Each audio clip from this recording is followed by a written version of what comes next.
This Family Life News podcast is made possible by the support of listeners like you. Next on the 5 o'clock report. A fierce thunderstorm came through and rocked us just before we're ready to start family camp. Tonight was not our night. Hitting a baseball is one of the hardest things that people can do, and then you turn lights off and make it glow. I can't imagine how hard that is. Now, let's go to the newsroom. Good afternoon and welcome to the broadcast. I'm Family Life News anchor Sarah Harnish.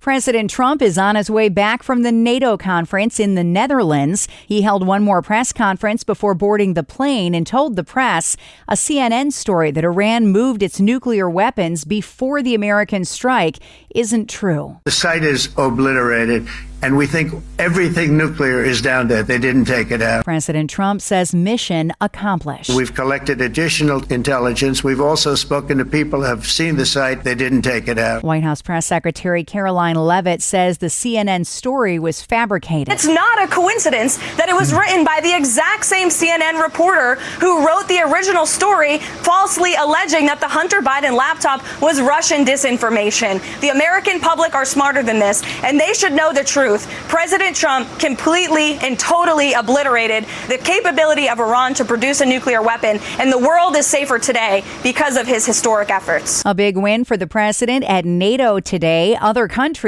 will start putting more in the money pot toward keeping global peace. Other member nations needed to up their spending to start matching the GDP levels of the United States. And so ultimately now the goal is to have everyone spend about 5% of their GDP in the next 10 years on a combination of troops and tanks and weaponry, but also the roads and bridges and seaports needed. Trump has been pushing for this for years. It is 10 degrees cooler today than yesterday, and we're about to lose another 10 degrees. Not so, though, for states south of New York and Pennsylvania. You just got to grin and bear it and deal with it and stay hydrated. We're sweating. Everybody's getting aggravated with each other. Fights are starting. Heat records were shattered in 50 U.S. cities on Tuesday. As for us, we'll be back up to 88 degrees by Monday. Power's back on for most of storm-wrecked Oneida County, New York after a killer twister Sunday morning. Steve Clark is the camp director for the Delta Lake Bible Conference Center in Rome, which took a direct hit from that storm. A fierce thunderstorm came through and rocked us this past weekend just before we're ready to start family camp. How do you adjust and how do you move your staff in a new way when you have to cancel a program and make it work? It's all about being flexible. Delta Lake sustained significant damage from the storms, but should be ready to go for its big family camp next week in Rome, New York. The Trump administration has found California's Department of Education and State High School Sports Federation violated civil rights law by allowing transgender boys to compete on girls' sports teams. It didn't take long for California Governor Gavin Newsom to respond. His reply from Fox Los Angeles. In a statement, Governor Newsom's office said through a spokesperson, it wouldn't be a day ending in Y without the Trump administration threatening to defund California. Now, Secretary McMahon is confusing government with her WrestleMania days, dramatic, fake, and completely divorced from reality. Governor's office ends by saying this won't stick. Trump says Newsom is on the wrong side of history. Some 80% of Americans do not support biological boys in girls' sports. He plans to take it to the courts. A new Texas law bans forced diversity, equity, and inclusion programs in public schools. It's something that's been long championed by conservative groups. The Texas Public Policy Foundation says DEI has no place in school because it presents a distorted view of American history. The new law takes effect in the fall. Kilmar Abrego Garcia, the man deported to El Salvador, will be released from custody in his criminal case today in Tennessee. CBS News legal contributor Jessica Levinson. Victory for Mr. Abrego Garcia is largely short-lived in the sense that he will likely be going directly from criminal custody to ICE detention. And a SpaceX Dragon capsule lifted off this morning from the Kennedy Space Center in Florida. 3, 2, 1, ignition, and liftoff.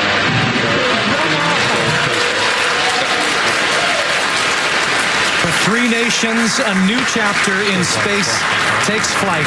Astronauts from Poland, Hungary, and India are taking part in that historic flight. Those nations have never before sent an astronaut into orbit.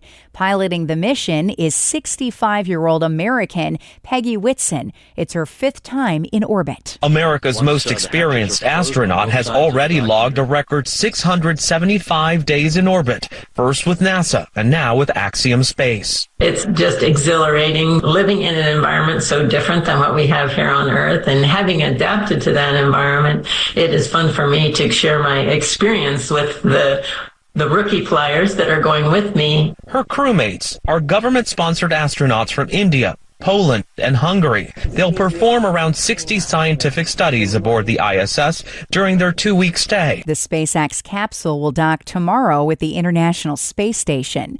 Still to come on the 5 o'clock report, Governor Shapiro sparring on vaccines, no-cost breast cancer screenings, and just call Buffalo the cruise capital of the Great Lakes. Those stories after weather with Kevin Williams.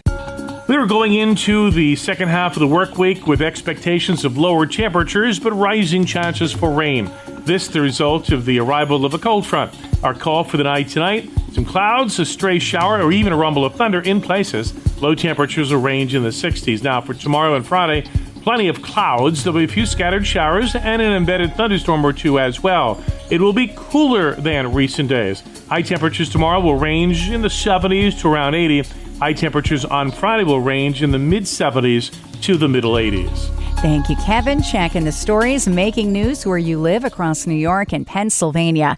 Governor Josh Shapiro issued a warning to the Health and Human Services Secretary Robert F. Kennedy today. Shapiro sent a written statement to the U.S. Centers for Disease Control and said, quote, "Science must decide vaccine decisions."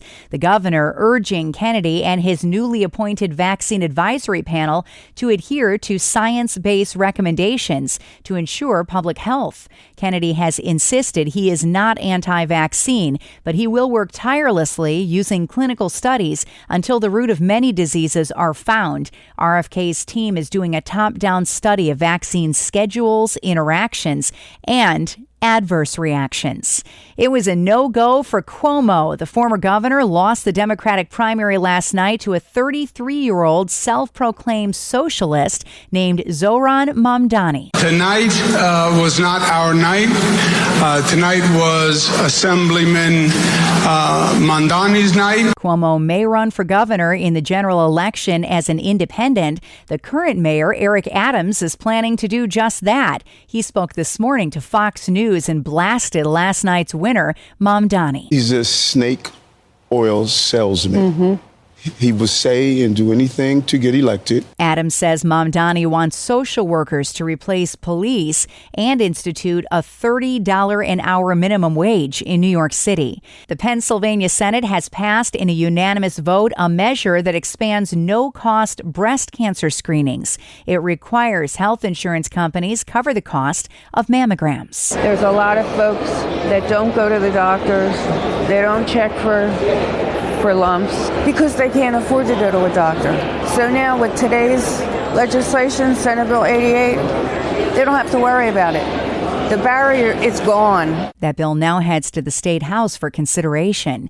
And you may be able to get on a cruise ship in Buffalo, New York soon. The Erie Canal Harbor Development Corporation spoke with WBEM about a cruise ship terminal set to be built at Slip 2 at the Outer Harbor. Mark Wendell is president of the ECHDC. That site was selected in part because it also has almost 1,100 length of slip. The depth is perfect.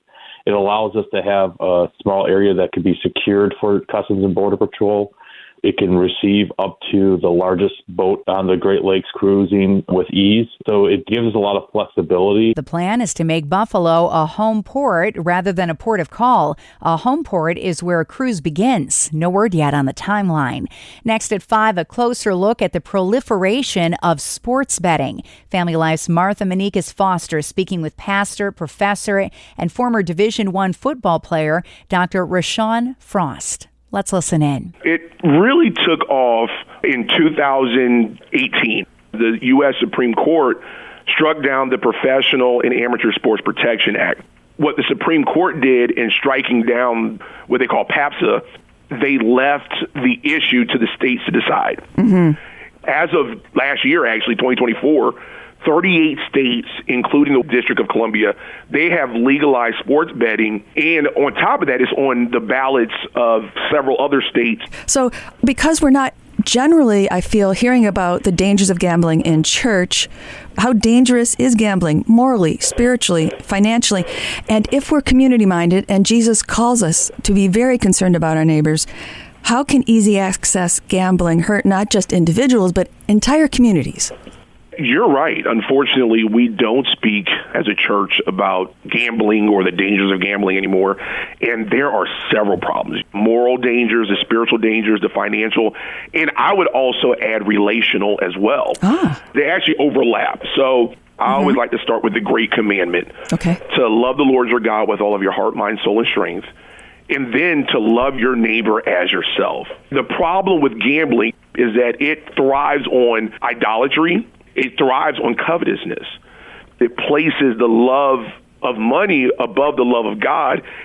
Sports betting does a lot to damage people. Here's the danger that we really need to talk about.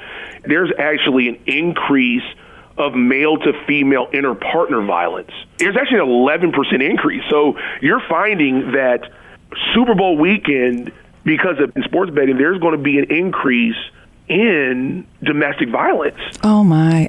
That changes the mood and the finances of somebody who already has a history of domestic violence. Right.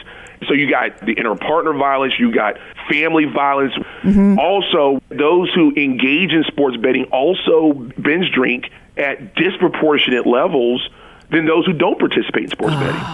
We're seeing physical and emotional health problems, and that's not even talking about the financial strain. It's bad not only for the individual, but for families and communities as well. There's an increase in bankruptcy rates, debt collections, debt consolidation loans, auto loan delinquencies. And it goes back to the passage where Jesus says, what profit is the man to gain the whole world and yet lose his soul? Yeah. Is it worth it? You can subscribe, listen to, and share Inside Out and all of Family Life's original podcasts at Apple Podcasts, Spotify, YouTube, or at familylife.org. You can't go back and change the past, but the good news is, by God's grace, you can change the future. Hi, I'm Rob West with today's Faith and Finance Minute.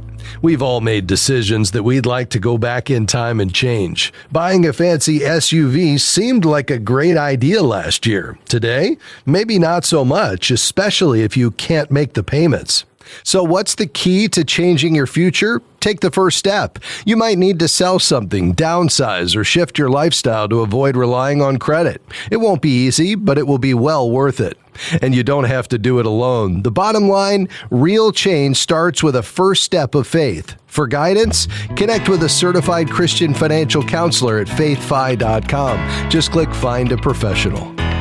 Discover the best Christian financial articles, podcasts, and videos by visiting our website, faithfi.com, or by downloading FaithFi, Faith and Finance from your app store. Coming up on the 5 o'clock report, baseball in the dark. It's a thing. We've got more on that story after weather.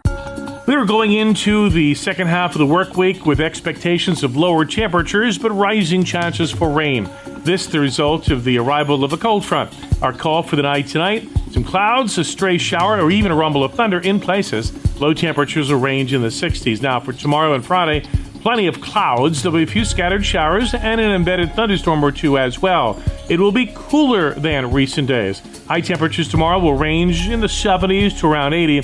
High temperatures on Friday will range in the mid-70s to the middle 80s. Thank you, Kevin. Finally at 5, nighttime glow-in-the-dark baseball is gaining popularity. 1,500 black lights, glow-in-the-dark uniforms, a bright baseball, and packed stadiums.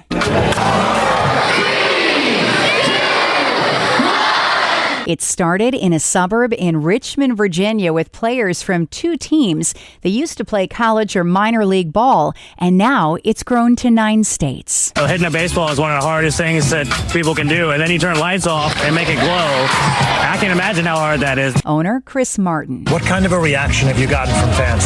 Overwhelming. Yeah, I think the biggest piece for us is how do you create a family environment? This is built for families. It is a whole operation to prepare, from reflective jerseys to glow cannons to spray-painted players. The fans, though, love it. What has been your favorite part so far of what you've seen? The lights and all the people and the music. It's all the kids, and the guys are so good with them. Like, they are signing every ball, every hat, every jersey. Pitcher Sam Brack spent 7 years in the minor leagues. What's the most challenging part about it? It's just a little difficult picking up the ball in the dark. For the most part, it's the same game. Pitchers just give us fastballs because it's already hard enough to see in the dark. The question is, can you hit a baseball without daylight? And that's the world that we live in for Wednesday, the 25th of June. I'm Sarah Harnish, and this is the 5 o'clock report on Family Life. Thank you for listening to this Family Life News podcast. If you've been encouraged by what you've heard, please share it with others and click the subscribe button to automatically receive future episodes. Family Life is a listener-supported ministry. Podcasts like this are made possible by your financial partnership. Find out more at familylife.org.